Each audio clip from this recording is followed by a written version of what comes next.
Thank you, Mr. Chairman. And again, both of you all, thank you for being here. Congrats on your nominations.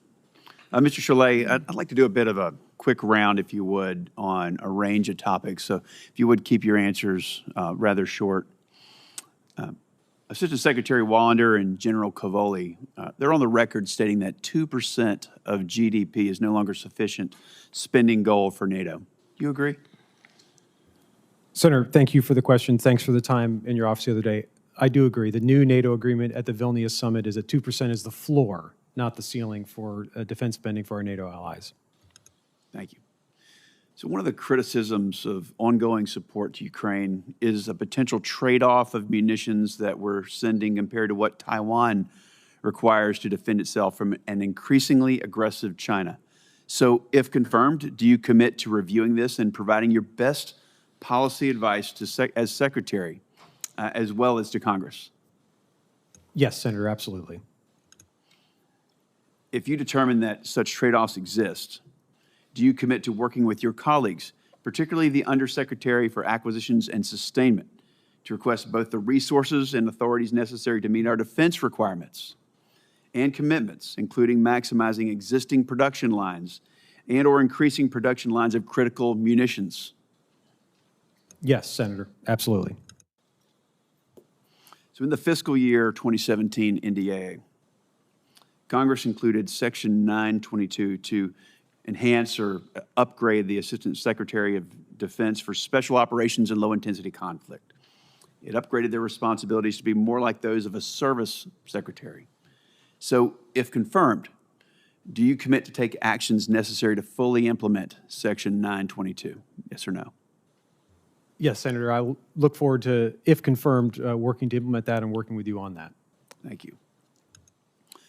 Mr. Chollet, on a different topic, you're on record stating that, and I quote, and my colleagues mentioned similar things a few moments ago, but I quote, you said it was preposterous and not supported by evidence that there is a security threat along the southwest border. But we know now that that's objectively false.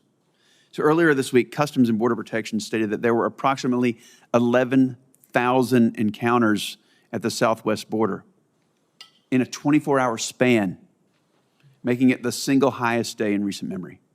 So as of July, 160 migrants who matched those listed on the terrorist watch list have been apprehended crossing the U.S.-Mexico border during 2023 compared to 100 in all of 2022. That's just the ones we know about. So would you still say that there is no security threat along the southern border?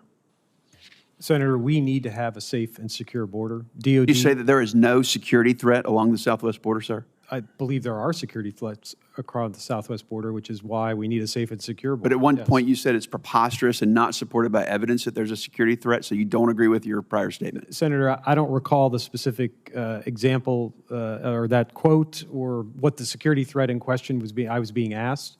But what I can tell you is, if confirmed, I believe we need to have a safe and secure border, and if confirmed, I'll work to ensure the DOD is playing its Thank you. And you believe that there is a security threat along the southwest border as of now? I believe that Secretary Austin was absolutely correct to add additional DOD resources. Sir, I'm just asking you, would you believe that there is no security threat along the southwest border as of right now? I believe that there is a threat that warrants the deployment of U.S. active duty troops to the border, which Secretary Austin has done. Let me broaden the aperture a bit. So it's a basic matter of sovereignty for nations to secure their border. Do you agree? Absolutely. I understand that you would prefer not to send troops to the border so that we can maintain readiness to respond to the military threats posed by China, Russia, and other bad actors. But until the Biden administration prioritizes border security, I believe it's a necessity, do you not believe, to secure our southern border? Senator, thanks for the question. I believe we need to have a safe and secure border, full stop. Chairman, I yield back. Thank you very much, Senator Budd.